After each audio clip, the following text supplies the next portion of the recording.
Hello everyone, इस video में हम करेंगे डिटर्मिनेंट्स। इससे पहले हमने मैट्रिसेस की 2 वीडियोस मैंने अपलोड किए हैं, तो वहाँ जाके आप मैट्रिसेस और बाकी यूनिट 1 भी देख सकते हो। तो डिटर्मिनेंट वैसे तो ये टॉपिक बहुत बड़ा है, इसमें बहुत सारे फॉर्मूलाज हैं। जैसे आपको पहले डिटर्मिनेंट निकालना आना चाहिए 2x2 एंड 3x3 ऑर्डर का। उसके बाद हमारे पास एरिया ऑफ ट्राइंगल का कॉन्सेप्ट है, तो मैं कुछ इंपॉर्टेंट फार्मूलाज हैं वो लिखते जाती हूँ। एरिया ऑफ ट्राइंगल आ गया, देन प्रॉपर्टीज़ ऑफ डिटर्मिनेंट जो अपने आप में एक बहुत बड़ा टॉपिक है, तो वो भी आई होप आपको थोड़े बहुत प्रॉपर्टीज़ पता हो, क्योंकि यहाँ पे अभी सारे प्रॉपर्टीज़ लिखना फिर वो अपने आप में एक आधे एक घंटे की वीडियो बन जाएगी। तो मैं सिर्फ कुछ इंपॉर्टेंट फार्मूला डिस्कस करने जा रही हूँ जो बहुत फेमस है, जो आते ही आते हैं। तो स्टार्ट करते हैं, और आई होप आपको डिटर्मिनेंट निकालना आता हो, तो मैं डायरेक्ट इंपॉर्टेंट फार्मूलाज पे जंप करती हूँ। देखो, जो सबसे इंपॉर्टेंट फार्मूला है पहला, कि अगर आपके पास कोई एक ए मैट्रिक्स है n क्रॉस n ऑर्डर की, ठीक है, हम क्योंकि n क्रॉस n की बात करेंगे, स्क्वायर मैट्रिक्स की बात करेंगे, एंड आपको निकालना है डिटर्मिनेंट, ठीक है। This sign is denoting determinant के ए। बहुत इंपॉर्टेंट फॉर्मूलाज है, यहाँ से तो क्वेश्चन जैसे बनते ही हैं, ठीक है। के ए, के इज़ एनी रियल नंबर, के क्या है हमारे पास, एक रियल नंबर है। तो अगर इस के को बाहर निकालना चाहते हो तो ये के अकेले बाहर नहीं आता। अगर मीन्स यहाँ पे मिस्टेक क्या हो जाती है, बच्चे क्या करते हैं, के इंटू ए कर, नो, दिस इज मिस्टेक, ठीक है। तो करना क्या है, इफ़ दिस वांट टू के come out of this determinant, तो ये आएगा के, एंड ये व्हाट इज द ऑर्डर, के की power n determinant of A, ठीक है। करवाऊंगी मैं, इन सबसे रिलेटेड क्वेश्चंस मैंने डाले हुए हैं, तो जब आएगा तो मैं आपको इन सब का क्वेश्चन बता दूंगी। तो वेरी इंपॉर्टेंट, ये याद रखना कि के ए यहाँ से बाहर आ जाएगा। जैसे कि एग्जांपल ले लेती हूँ, मान लो अगर हमारे पास डिटर्मिनेंट ऑफ ए मैंने आपको दे दिया -2, ठीक है, और ए मैंने दे दिया 3x3 ऑर्डर का, और आपसे पूछ लिया मुझे बताओ -3 ले लेती हूँ, -3 ए का डिटर्मिनेंट, क्लियर। तो पहली बात तो इसे मॉड को, इस डिटर्मिनेंट को मॉड से कंफ्यूज मत होना, this is the sign of determinant. अभी -3 बाहर आना चाहते हैं, तो -3 को बाहर बुला तो लो, लेकिन what is the order of matrix, this is 3, and then determinant of A, तो हो जाएगा -27, और ए का डिटर्मिनेंट -2 विच इज 54, क्लियर। तो ये हमारे पास फर्स्ट फॉर्मूला। उसके बाद जो हमारे पास सेकंड फॉर्मूला है वो एडजॉइंट से रिलेटेड है। वो फॉर्मूला ये है कि लेट्स सपोज आपके पास A again n cross n order का है, और हमें अगर फाइंड करना है एडजॉइंट ऑफ ए, तो इसका फॉर्मूला होता है डिटर्मिनेंट ऑफ ए की पावर n-1। तो कभी भी आपको ए मैट्रिक्स गिवन हो और एडजॉइंट का डिटर्मिनेंट पूछे, इट मीन्स वो आपको एडजॉइंट निकालने के लिए नहीं बोल रहा कि एडजॉइंट निकालो एंड देन डिटर्मिनेंट निकालो, नो, आपको डायरेक्टली डिटर्मिनेंट ऑफ ए का क्या करना है, यूज़ करना है। अब इसी में ना कुछ इंपॉर्टेंट चीज़ें आ जाती हैं, तो मैं बता देती हूँ। जैसे अगर मान लो मैं आपसे बोल दूँ एडजॉइंट ऑफ ए, 2 बार एडजॉइंट दे दिया, क्या दे दिया, 2 बार, तो इसका डायरेक्ट फॉर्मूला याद रख लेना, डिटर्मिनेंट ए n-1 होल स्क्वायर, ठीक है। और अगर मैंने 3 बार दे दिया adjoint of A, adjoint of A, adjoint of A, ठीक है, तो इसमें क्या करना है, 3 बार है ना, 1 2 3, तो ये आ जाएगा डिटर्मिनेंट ऑफ ए की पावर n-1 क्यूब, ठीक है। आता वैसे वो यहीं से है, लेकिन आप करोगे तो ये डायरेक्ट लर्न कर लेना कि अगर 2 बार है तो n-1 का स्क्वायर, 3 बार है तो n-1 की पावर क्यूब, तो ये एडजॉइंट से रिलेटेड है, ठीक है। उसके बाद जो इंपॉर्टेंट फॉर्मूला है, यहाँ से भी क्वेश्चन आता है, थर्ड इंपॉर्टेंट फॉर्मूला, कि एक रिलेशन है, ए को अगर उसके एडजॉइंट से मल्टीप्लाई करते हैं, ठीक है, किसी भी मैट्रिक्स के उसके एडजॉइंट से, या फिर एडजॉइंट पहले मल्टीप्लाई कर दो एंड देन उसके बाद ए से मल्टीप्लाई कर दो, इन दोनों केस में कम्यूटेटिव होता है, ये हमेशा इक्वल होता है determinant of A into I, ठीक है, I where is n cross n order. अब डिटर्मिनेंट ऑफ ए, मुझे एक बात बता, क्या एक रियल नंबर है, और आई अपने आप में क्या होती है, एक मैट्रिक्स होती है, तो ये मैट्रिक्स आपको ऐसे दिखेगी, डिटर्मिनेंट ऑफ ए। अब मैं 3x3 के लिए समझा रही हूँ, ये हर ऑर्डर के लिए 3x3 से ना आपको आइडिया हो जाएगा। फिर 0 determinant of A, 0 0 0 determinant of A. 3x3 से समझा, n×n के लिए भी ये फॉर्मूला सेम है। तो यहाँ से एक ये वाली प्रॉपर्टी याद रखना, डिटर्मिनेंट ऑफ ए, क्योंकि कई बार क्या होंगे, आपको ये मैट्रिक्स ऐसे दे दिया जाएगा, फिर कहेगा इसका निकालो, तो ये समझ जाना कि यहाँ पे जो वैल्यूज गिवन है वो डिटर्मिनेंट ऑफ ए गिवन है, ठीक है। अब कुछ चीज़ें इंपॉर्टेंट है, जैसे कि आपको पता होना चाहिए कि ए का डिटर्मिनेंट निकालो या उसके ट्रांसपोज का डिटर्मिनेंट निकालो, दोनों क्या होते हैं, सेम होते हैं, ठीक है। सेकेंड चीज़, अगर कभी भी ए इनवर्स का डिटर्मिनेंट चाहिए तो वो होता है 1 डिटर्मिनेंट ऑफ ए। सारी चीज़ें आपको क्या होनी चाहिए, पता होनी चाहिए, ठीक है। फिर उसके बाद कुछ प्रॉपर्टीज़ है डिटर्मिनेंट की। जैसे अगर आपके पास कोई दो मैट्रिक्सेस मल्टीप्लाई में है, किसमें मल्टीप्लाई में हो, तो हम इसमें क्या करते हैं, डिटर्मिनेंट को अलग अलग ओपन कर सकते हैं। तो ये determinant of A and determinant of B हो जाएगा। बट अगर कभी प्लस में हो तो ये हम कभी भी नहीं लिखते कि direct determinant of A plus D. ये मे और मे नॉट ट्रू होता है, हर बार ट्रू नहीं होता है। तो I hope this thing is clear. फिर इसके बाद हमारे पास डिटर्मिनेंट में कुछ प्रॉपर्टीज़ रह जाती हैं एंड मैट्रिक्स मेथड और क्रेमर रूल। तो वो जैसे जैसे क्वेश्चंस आएंगे मैं उस अकॉर्डिंग आपको समझाती रहूँगी। तो स्टार्ट करते हैं क्वेश्चन से डायरेक्टली। आप इन फॉर्मूले की एक बार स्क्रीनशॉट ले लेना, क्योंकि एग्जाम से पहले आप इन फॉर्मूलों को ज़रूर रीड करके जाना। ओके, फर्स्ट क्वेश्चन में हमें गिवन है डिटर्मिनेंट ऑफ ए दे रखा है 2x2 का मैट्रिक्स और 4A इनवर्स इसका डिटर्मिनेंट निकालना है। तो ये बिल्कुल फर्स्ट प्रॉपर्टी पे बेस्ड है, बल्कि इसमें दो तीन चीज़ें एक्स्ट्रा है। सी हमें क्या निकालना है, 4A इनवर्स, राइट। तो सबसे पहले ये 4 इस डिटर्मिनेंट से बाहर आना चाहेगा, तो वो अकेले बाहर नहीं आएगा, ये आएगा 4 की पावर 2 के साथ। वाई? बिकॉज 2x2 ऑर्डर की मैट्रिक्स है। And then determinant of A inverse. और अभी मैंने आपको क्या समझाया था कि जो A इनवर्स का डिटर्मिनेंट होता है वो क्या होता है, 1 अपॉन डिटर्मिनेंट ऑफ A। ठीक है, तो ये हो गया 4 की पावर 4 विच इज 4 की पावर 2 इज 16। और A इनवर्स का डिटर्मिनेंट क्या लिखेंगे, 1 upon determinant of A which is equals to 16 into what is determinant of A given? It is given 2. So what is the answer? 8 is the answer. C is the correct option. Clear? Now question number 2 हमारे second formula पे based है। देखो यहाँ पे क्या given है, determinant of A is equal to 64, right. और हमें क्या निकालना है, A का डिटर्मिनेंट। तो हमें पता है एडजॉइंट और A के बीच में रिलेशन होते हैं। क्या रिलेशन होता है, एडजॉइंट ऑफ A का डिटर्मिनेंट जब भी निकालना होता है तो किसके इक्वल होता है, डिटर्मिनेंट ऑफ A की पावर n-1। ये होता है फॉर्मूला। अब बस पुट कर दो यहाँ पे, व्हाट इज एडजॉइंट का determinant given, it is given 64 is equal to determinant of A, what is an year 3 minus 1 2। अब स्क्वायर इधर आएगा तो ये क्या हो जाएगा, 64 is equal to determinant of A. 64 का रूट क्या आ जाएगा, प्लस माइनस 8, क्योंकि जब भी हम रूट लेते हैं तो प्लस माइनस में आंसर आता है। सो विच वन इज द, अगर किसी बच्चे ने सिर्फ 8 और -8 भी टिक किया तो वो गलत हो जाएगा। सो what is the correct option, D, 8 and -8। ठीक है, now question number 3, if this is a non singular matrix. अब मैं यहाँ कुछ चीज़ें बता देती हूँ, what is the meaning of non singular. यहाँ पे गिवन है नॉन सिंगुलर। जैसे नॉन सिंगुलर बोला जाए ना, आपके माइंड में ना कुछ चीज़ें दौड़ जानी चाहिए। क्या दौड़ जानी चाहिए, A is non singular, non singular. तो सबसे पहली चीज़ इसका ये मतलब है कि जो इसका डिटर्मिनेंट है that implies determinant of A is not equal to 0। ठीक है, फिर क्या चीज़ दौड़ जानी चाहिए, इट मीन्स ए इनवर्स क्या करेगा, एग्जिस्ट करेगा। ए इनवर्स क्या करेगा, एग्जिस्ट करेगा। तो ये चीज़ें आपको हमेशा याद होनी चाहिए। This is concept very important. कई बार यहाँ से क्वेश्चन पूछ लेते हैं तो ये आपको क्या होना, पता होना चाहिए। नाउ अब इस क्वेश्चन को सॉल्व करते हैं। अगर ए नॉन सिंगुलर दे रखा है और ए में बिलोंग कर रहा है, ये रहा ए दिख रहा है आपको यहाँ पे, ए किसी एक सेट में बिलोंग कर रहा है, तो आपसे पूछा गया सेट ए दिखेगा कैसे। ये सिर्फ डराने वाली बात है। आपको क्या करना है, सिर्फ डिटर्मिनेंट ऑफ ए निकालना है। ठीक है, इसका डिटर्मिनेंट निकालना है। और नॉन सिंगुलर है, इसका मतलब इसका डिटर्मिनेंट क्या होगा, इक्वल टू 0 होगा। तो इसका डिटर्मिनेंट निकाल लेते हैं। वैसे तो मैं 1 1 1 से निकालती, यहाँ से डायरेक्टली हो जाता है, बट ठीक है कोई नहीं, मैं रो 1 के अकॉर्डिंग निकाल रही हूँ। तो यहाँ पे डिटर्मिनेंट, इसको लेट्स सपोज ए मैट्रिक्स है, तो डिटर्मिनेंट ऑफ ए कितना आ जाएगा, 1 एज इट इज।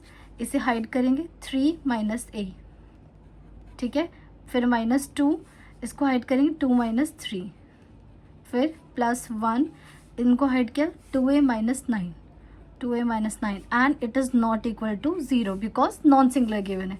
इसे सॉल्व करते हैं, ये आ जाएगा 3 माइनस ए, ये आ जाएगा -1 + 2 और 2a minus A + 2a is not equal to 0। तो यहाँ से आ गया a और ये आ गया प्लस माइनस ए प्लस ए, 3 + 2 5। कुछ गड़बड़ है क्योंकि 4 आना चाहिए था यहाँ पे। अच्छा ये ना गलती होगी, ये 2a माइनस 9, इसको मैंने ना a समझ लिया इसलिए गलत आ रहा था।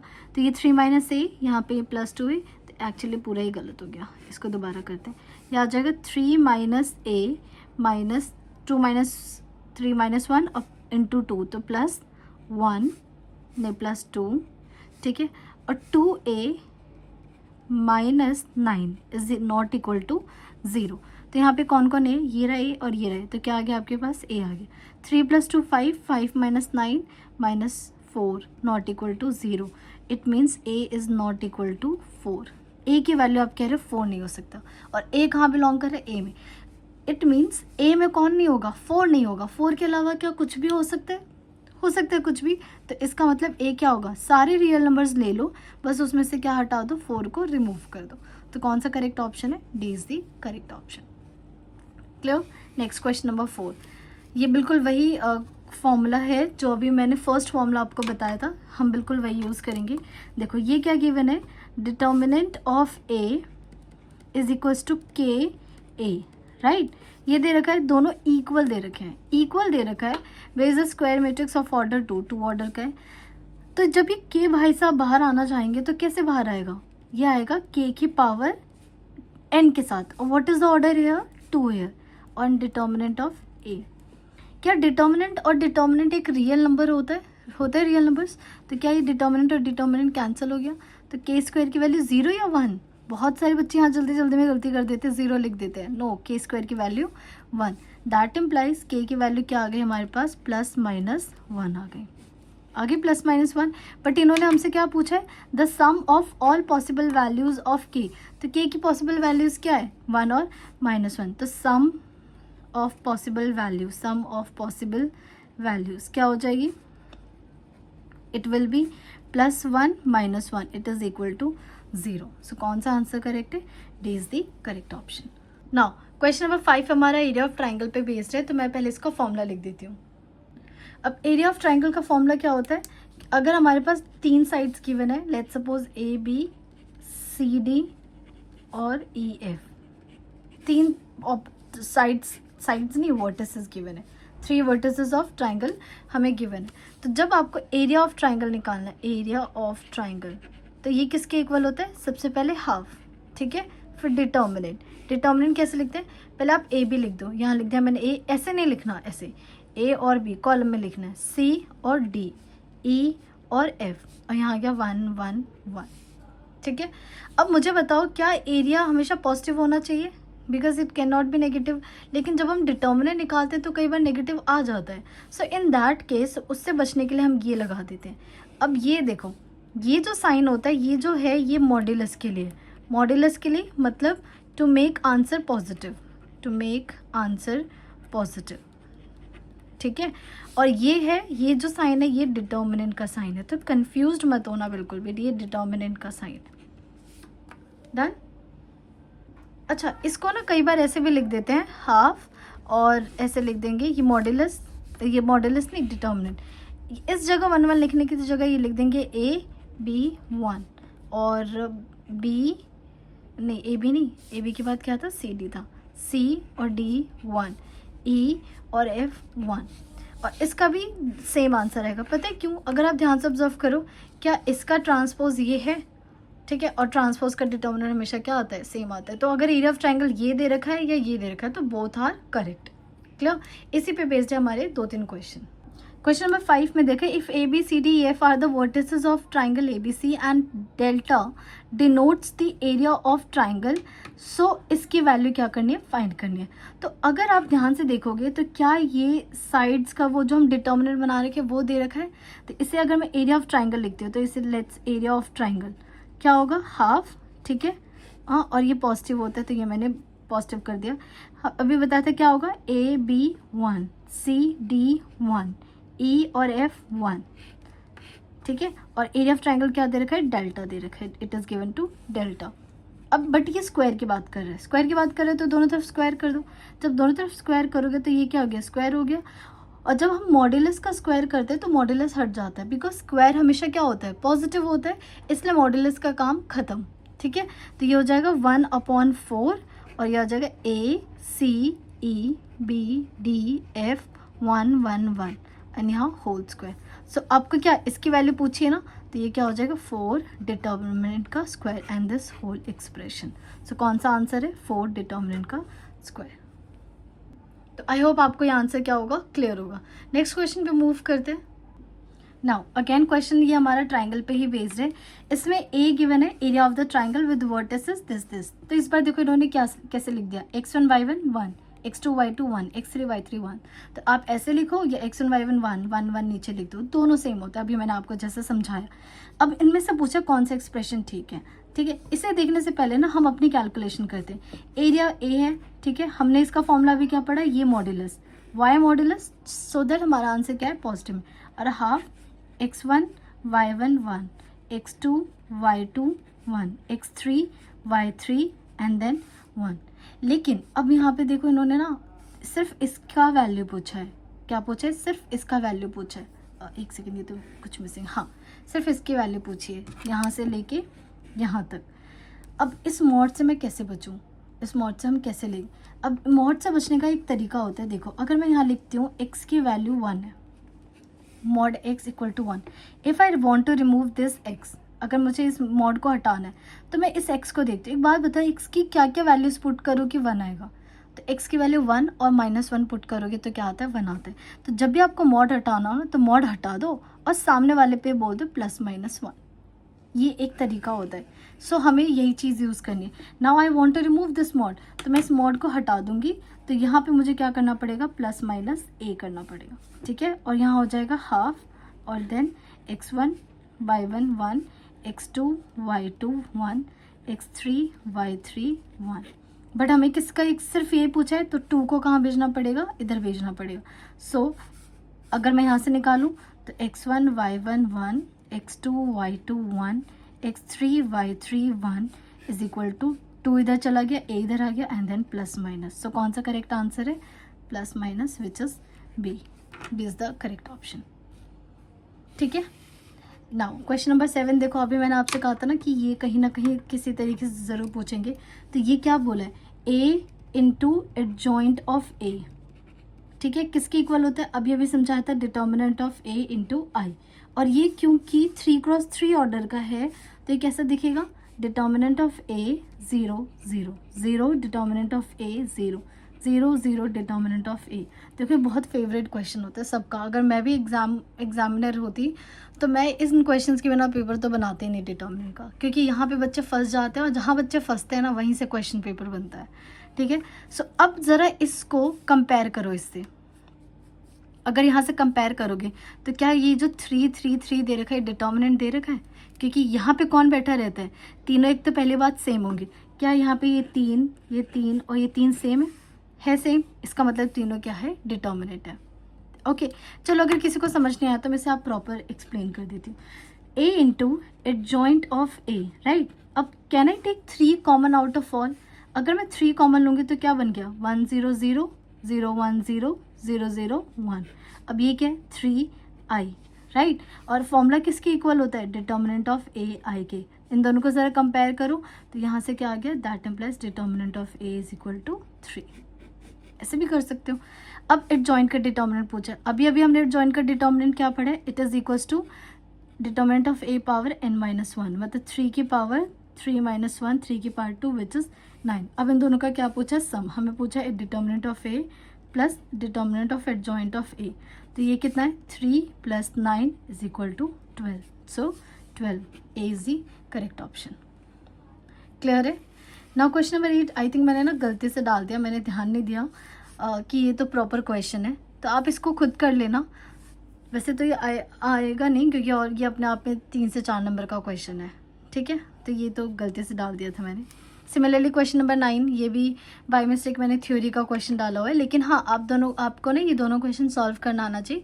डायरेक्ट पूरा क्वेश्चन तो नहीं आएगा पेपर में, लेकिन हाँ आधा अधूरा ज़रूर पूछ सकते हैं, केस स्टडी में पूछ सकते हैं कि बताओ इसका ए क्या होगा, डिटर्मिनेंट क्या होगा, एडजॉइंट क्या होगा। तो ये क्वेश्चन आपको आना चाहिए। तो दिस इज़ ए होमवर्क। आप ये एक बार थ्योरी का क्वेश्चन है ज़रूर ट्राई कर लेना ताकि आपके बेसिक भी क्लियर हो जाए। Question number 10, yes this is based on properties of determinant. Properties of determinant, ठीक है। तो मैंने कुछ 2-3 प्रॉपर्टी हैं जो बहुत इंपॉर्टेंट होते हैं, वो समझा देती हूँ। क्या इंपॉर्टेंट प्रॉपर्टीज़, मैंने कुछ इंपॉर्टेंट प्रॉपर्टीज़ ML अग्रवाल से लिख लिया है। आप वैसे प्रॉपर्टीज़ 9 से 10 प्रॉपर्टी गिवन है, कुछ कॉरोलरी भी गिवन है, आप वहाँ पे जाके उनको एक बार चेक कर सकते हो। ठीक है, तो लेकिन जो ज़्यादा यूज़ होते हैं वो मैंने यहाँ पे कुछ प्रॉपर्टीज़ लिखे हैं। तो स्टार्ट करते हैं पहले से। इन्होंने कहा है कि अगर कोई भी रो या फिर कोई column, if each element in a row और in a column of determinant is zero, कि कोई भी रो या कॉलम अगर किसी भी मैट्रिक्स का डिटर्मिनेंट मतलब सारा ही रो या कॉलम ज़ीरो है तो उसका डिटर्मिनेंट क्या हो जाएगा, ज़ीरो हो जाएगा। जैसे देखो मैं एक एग्जांपल ले लेती हूँ। मान लो मैंने लिया 105 210 110 0 0 0 -1 2 4। ठीक है, अब कोई बच्चा सोचेगा मैं इसका डिटर्मिनेंट निकाल के रहूँगा, R1 के अकॉर्डिंग ओपन करूँगा एंड सॉल्व करूँगा। आप ये देखो ना, क्या पूरा का पूरा R2 ज़ीरो है तो इसका डिटर्मिनेंट हमेशा क्या आ जाएगा, ज़ीरो आ जाएगा। Okay done. नाउ सेकंड बहुत इंपॉर्टेंट है, ये तो सबसे ज़्यादा इंपॉर्टेंट है और बार बार पूछा जाता है कि if any two parallel lines मतलब या तो कोई दो रो या कोई दो कॉलम क्या है, आइडेंटिकल है। क्या है, आइडेंटिकल मतलब बिल्कुल सेम, तो डिटर्मिनेंट क्या हो जाएगा, ज़ीरो हो जाएगा। Let's say take some example. मान लो मैंने लिया 10 और यहाँ 10 और 10 नहीं, यहाँ पे 20 ले लेते हैं, ठीक है, और यहाँ 30 ले लेते हैं, और एक ले लेती हूँ मैं 1 -1 2 और ये ले लिया 10 20 एंड 30। क्या यहाँ पे दोनों के दोनों रो सेम है, राइट, R1 है R2 सेम, तो इसका डिटर्मिनेंट क्या हो जाएगा, डायरेक्टली ज़ीरो हो जाएगा। क्लियर। या फिर अगर एग्जाम्पल मैं ऐसे ले लूँ, कई बार मल्टीपल भी हो, ठीक है, ज़रूरी नहीं, जैसे फॉर एग्जाम्पल मैंने ले लिया 2 3 और यहाँ पे मैंने 2 और 3 का मल्टीपल ले लिया, लेट्स सपोज 4 2 2 जा 4 3 2 जा 6, ये तो क्या ये इसका मल्टीपल है, R2 जो है वो इसका मल्टीपल है, तो इसका डिटर्मिनेंट भी क्या आएगा, डायरेक्ट ज़ीरो। तो या तो बिल्कुल सेम हो या किसी नंबर का मल्टीपल भी हो तो भी डिटर्मिनेंट क्या हो जाता है, ज़ीरो हो जाता है। तो ये चीज़ याद रखनी है। Okay done. नाउ थर्ड कहता है if each element of a row और a column of a determinant multiply by the same number k, तो पूरा का पूरा डिटर्मिनेंट क्या हो जाता है, k टाइम्स हो जाता है। तो इसका ये मल्टीप्लाई से ज़्यादा ना इसका रिवर्स वाला यूज़ करते हैं। तो मैं एग्जाम्पल से समझाती हूँ। मान लो मेरे को यहाँ पे दिख रहा है x x x, ठीक है, 1 4 5 10 -1 एंड 2 ये दिख रहा है। अब क्या आपको इस पूरे रो में x दिख रहा है, यहाँ पे x। सो देखो मेट्रिसेस में क्या होता था, हम हर एक नंबर से मल्टीप्लाई करते थे, कॉमन लेना होता था तो मुझे हर एक एलिमेंट से क्या लेना पड़ता था, कॉमन लेना होता था। लेकिन डिटर्मिनेंट में क्या होता है, आप किसी भी एक रो से या किसी भी एक कॉलम से सारी चीज़ें क्या ले सकते हो, कॉमन ले सकते हो। ठीक है, तो जब यहाँ पे x कॉमन लोगे तो क्या ये x बाहर आ गया, ठीक है, x बाहर आ गया, तो यहाँ पे क्या बचेगा 1 1 1 1 4 5 10 -1 2। तो ये इसका उल्टा हम ज़्यादा यूज़ करते हैं कि कॉमन लेना हो तो किसी भी एक रो से क्या ले लो, कॉमन ले लो। तो इसका जो डिटर्मिनेंट निकालोगे वो क्या होगा, x टाइम्स ऑफ दिस होगा। तो वही कह रहा है, अगर किसी भी रो या कॉलम को k से मल्टीप्लाई करते हो तो जो नया डिटर्मिनेंट आएगा वो क्या हो जाएगा, k टाइम्स हो जाएगा। ठीक है, तो ये वाला हम ज़्यादा यूज़ करते हैं, इसलिए मैंने आपको ये वाला एग्जांपल समझाया। ना फोर्थ में the sum of product of element of any row with the cofactors, very very very important, very important. देखो पहले बताओ AIJ हमें किससे डिनोट करते हैं, ये होता है एलिमेंट के लिए, किसके लिए होता है, एलिमेंट के लिए। बट अगर मैं ये AIJ कैपिटल ले रही हूँ तो ये किससे डिनोट करते हैं, हम कोफैक्टर से डिनोट करते हैं। कोफैक्टर्स आई होप आपको निकालना होता है। सबसे पहले हम कोफैक्टर्स का फॉर्मूला क्या होता है, -1 की पावर i + j MIJ, वो जो आप हाइड करके निकालते हो ना, डिटर्मिनेंट नेगेटिव साइन लगा के एंड देन डिटर्मिनेंट, वही चीज़ कोफैक्टर्स होता है। तो ये कह रहे हैं अगर मान लो ये वाला एलिमेंट है, ये A11 है, ये A12 है, A13, अगर मैं A11 को उसी के कोफैक्टर से मल्टीप्लाई करूं, फिर A12 को उसी के कोफैक्टर 12 एंड A13 उसी के कोफैक्टर A13, तो ये क्या चीज़ है, फर्स्ट रो फर्स्ट कॉलम, मतलब पूरा फर्स्ट रो है, राइट, और ये फर्स्ट रो के क्या है, कोफैक्टर्स। तो ये जो देगा, ये देगा आपको डिटर्मिनेंट, क्या देगा, डिटर्मिनेंट। ठीक है, लेकिन अगर मैंने इसी में क्या किया, मैंने ले लिया second row A21 A22 A23, ठीक है, और मैंने कोफैक्टर्स ले लिया A11 A12 और A13, ठीक है, और इनको मैंने कर दिया ऐड कहाँ गया, ये रहा, यस। सो क्या है, मैं सेकेंड रो के एलिमेंट ले रही हूँ बट कोफैक्टर्स कहाँ के ले रही हूँ, कोफैक्टर्स ले रही हूँ फर्स्ट रो का। सो इसका जो आंसर आएगा वो क्या आएगा, 0, अ बिग 0। तो ये तो बहुत पूछा जाता है। ठीक है, तो ये 4 कुछ प्रॉपर्टीज़ है जो हम आने वाले क्वेश्चंस में क्या करेंगे, यूज़ करेंगे। तो स्टार्ट करते हैं। अब जैसे हमारे पास ये क्वेश्चन है, प्रॉपर्टी पे बेस्ड है, the value of this whole determinant निकालना है। तो यहाँ पे आप एक दो क्वेश्चन की प्रैक्टिस करोगे तो आपको समझ आ जाएगा कि हम कर क्या रहे हैं। देखो यहाँ पे डिटर्मिनेंट की प्रॉपर्टी होती है कि अगर आप किसी भी रो को ऐड कर रहे हो या मल्टीप्लाई करके ऐड कर रहे हो तो डिटर्मिनेंट पे कोई फर्क नहीं पड़ता है। This is also a property of determinant. तो मैं यहाँ पे क्या कर रही हूँ, R1 में चेंज कर रही हूँ। R1 में कैसे चेंज कर रही हूँ, R1 प्लस R2 कर रही हूँ, R1 प्लस R2 कर रही हूँ। तो यहाँ पे ये जो डिटर्मिनेंट है वो क्या बन जाएगा, ये बन जाएगा, R1 में चेंज किया, R1 R2 को ऐड किया तो क्या बन जाएगा, x plus y plus z, x plus y plus z. ये क्या बन जाएगा, x plus y plus z. फिर क्या बन गया, x plus y plus z, और यहाँ पे क्या अभी भी z है, x है और y है, 1 1 1। एक बार सीख लो, फिर मैं डायरेक्ट बता दूंगी कि इसका आंसर क्या होता है यूजुअली। अब एक बात बताओ, क्या आपको पूरे फर्स्ट रो में x plus y plus z, x plus y plus z, x plus y plus z दिख रहा है? सो क्या मैं पूरे रो से x plus y plus z common ले सकती हूँ? यस, तो ले लेते। x plus y plus z common ले लिया तो क्या बचा, 1 1 1, जेड एक्स वाई 1 1 1। अब एक बात बताओ, क्या आपका रो 1 और रो 3 सेम हो गया? ये पूरा R1 और ये पूरा ये सेम हो गया। और जब भी दो रो या दो कॉलम सेम हो जाए तो उसका डिटर्मिनेंट क्या होता है? इसका डिटर्मिनेंट होता है 0। सो what is the correct answer? A is the correct option. Done. चलो क्वेश्चन नंबर 11 है। इसमें हमें डिटर्मिनेंट ऑफ ए गिवन है, ए इनवर्स गिवन है और एडजॉइंट ऑफ ए निकालना है। तो ये तो बहुत आसान सवाल है। What is the formula of A inverse? It is 1 upon determinant of A into adjoint of A, यही होता है। पर हमें क्या निकालना है? एडजॉइंट ऑफ ए निकालना है। एडजॉइंट ऑफ ए निकालना है तो डिटर्मिनेंट को इधर भेज देती हूँ, तो you get determinant of A into A inverse. What is determinant of A given? It is 3। What is A inverse given? 3 minus 5/3 minus 1 and 2/3। अब ये 3 क्या होगा, हर एक नंबर से multiply, 3 into 3 9 minus 3 minus 5 and then 2। तो कौन सा answer correct है? 9 माइनस 5, ये रहा third is the correct option. Okay, now last question number 2 पे ये देखो, ये किसका साइन है? This is the sign of determinant. बच्चे क्या करते हैं कई बार ना, इसको इक्वेट करके और आंसर लिख देते हैं। इक्वेट नहीं करना, दिस इज डिटर्मिनेंट। तो आप इधर डिटर्मिनेंट निकालो, इधर डिटर्मिनेंट, इधर निकालोगे तो क्या आएगा, 2x स्क्वायर माइनस 3 5 15। इधर आएगा 6 2 32 माइनस 15, माइनस 15 से 15 कैंसिल, एक्स स्क्वायर 2 से कैंसिल 16, तो x की वैल्यू क्या आ गई, प्लस माइनस 4 आ गया। सो what is the correct answer? Second is the correct option. Now let's do the question number 13. The area of triangle with vertices this is 27 square unit. Find the value of k.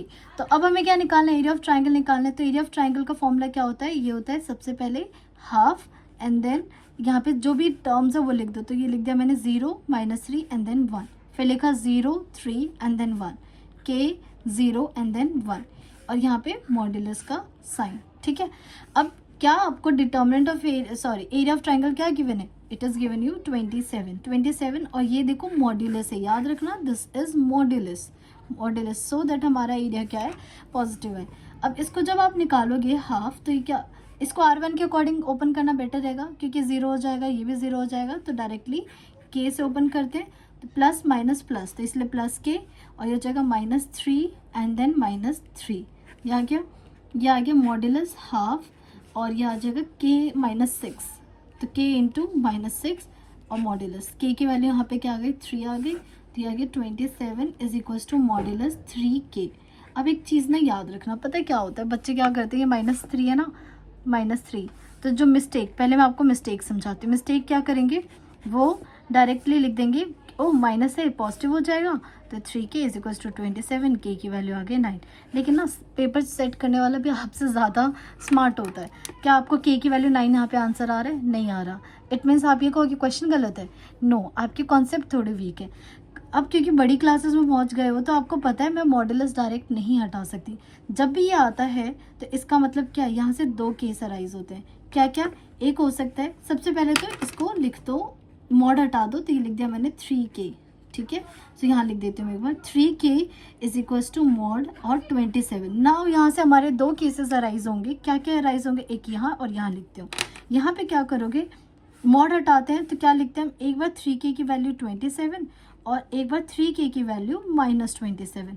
क्योंकि अभी अभी मैंने पीछे एक समझाया था ना, जहाँ पे मैंने लिखा था कि डिटर्मिनेंट हटा दो और प्लस माइनस लगा दो, तो वही डिटर्मिनेंट मॉड्यूलस हटा दो। तो अगर यहाँ मॉड्यूलस हटाओगे तो यहाँ से के की वैल्यू क्या आ गई, 9 आ गई, और यहाँ से के की वैल्यू क्या आ गई, -9 आ गई। जब आप डायरेक्ट मॉड हटाते हो ना तो आपको सिर्फ एक आंसर मिलता है। And always remember area of triangle में आपको हमेशा के की 2 वैल्यूज़ मिलती है। तो यहाँ कौन सा आंसर करेक्ट है, 4 is the correct option. Clear. Now question number 14, very good question. इतना बड़ा ट्रैप है ना, ये इतना बड़ा ट्रैप है कि ज़्यादातर बच्चे इसको ना गलत कर देते हैं और आंसर गलत आता है।